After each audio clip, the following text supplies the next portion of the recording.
दुनिया के हर शुभ काम में इस्तेमाल होने वाले नारियल पर इंसान के चेहरे की तरह दो आंखें, एक मुंह और जटाएं क्यों होती हैं? इंद्र, अगर तुमने इस राजा को स्वर्ग से धक्का दिया तो आज मैं इस ब्रह्मांड के नियमों को चुनौती देता हूँ। मैं एक नया स्वर्ग और एक नया इंसान रच दूंगा। आखिर कैसे एक जिद्दी राजा और एक अहंकारी महर्षि की जंग ने दुनिया को सबसे पवित्र फल दिया? आज उस इंसानी सिर का सच जान लो जो आज आपकी पूजा की थाली में रखा है। यह कहानी शुरू होती है राजा त्रिशंकु से, जो इक्ष्वाकु वंश के प्रतापी राजा थे, लेकिन उनकी एक ऐसी अजीब इच्छा थी जिसने स्वर्ग में हरकंप मचा दिया। त्रिशंकु को मरने से डर लगता था। वो चाहते थे कि वो सदैव अपने इसी शरीर के साथ स्वर्ग जाएं। वे पहले गुरु वशिष्ठ के पास गए, पर वशिष्ठ ने मना कर दिया। यह प्रकृति के नियम के खिलाफ है, लेकिन त्रिशंकु हार मानने वालों में से नहीं थे। वो पहुंच गए महर्षि विश्वामित्र के पास, जो उस समय वशिष्ठ के सबसे बड़े प्रतिद्वंद्वी थे। विश्वामित्र ने अपने अहंकार में आकर त्रिशंकु को वचन दे दिया, मैं तुम्हें इसी शरीर के साथ स्वर्ग भेज कर रहूंगा। भयंकर यज्ञ शुरू हुआ। मंत्रों की शक्ति से त्रिशंकु का शरीर धीरे धीरे हवा में उठने लगा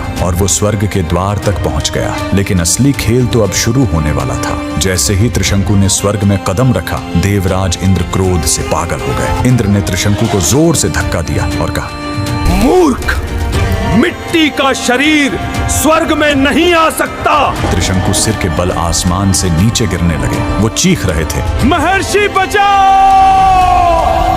विश्वामित्र ने अपनी तपस्या की पूरी शक्ति झोंक दी और चिल्लाए, ठहर जाओ। त्रिशंकु बीच आसमान में ही अटक गए। न धरती के रहे न स्वर्ग के। विश्वामित्र का क्रोध 7वें आसमान पर था। उन्होंने देवताओं को नीचा दिखाने के लिए अपनी शक्ति से एक नया ब्रह्मांड बनाना शुरू कर दिया। उन्होंने त्रिशंकु के शरीर को सहारा देने के लिए एक खंभा खड़ा किया। देवता घबरा गए और विश्वामित्र से सुलह की। तय यह हुआ कि त्रिशंकु बीच में ही रहेंगे, लेकिन विश्वामित्र ने जो नया स्वर्ग बनाने की कोशिश की थी उसे प्रकृति में विलीन करना पड़ा। वो खंभा नारियल का पेड़ बन गया और त्रिशंकु का सिर नारियल का फल। इसीलिए नारियल पर दो आंखें और एक मुंह होती है। त्रिशंकु का चेहरा और उसके ऊपर के रेशे उसके बाल हैं। जीवन का बड़ा सबक, त्रिशंकु की तरह हमारी अंधी महत्वाकांक्षा हमें कहीं का नहीं छोड़ती। हम अक्सर बीच में अटक जाते हैं, लेकिन ईश्वर की कृपा देखिए। एक इंसान की हार को उन्होंने श्रीफल बना दिया, ताकि दुनिया याद रखे कि अहंकार चाहे कितना भी बड़ा हो, जीत हमेशा प्रकृति के नियमों की होती है। नारियल फोड़ने का असली मतलब है अपने अहंकार को फोड़ना। जब तक नारियल की सख्त परत ईगो नहीं टूटेगी, अंदर का मीठा जब आत्मा नहीं मिलेगा,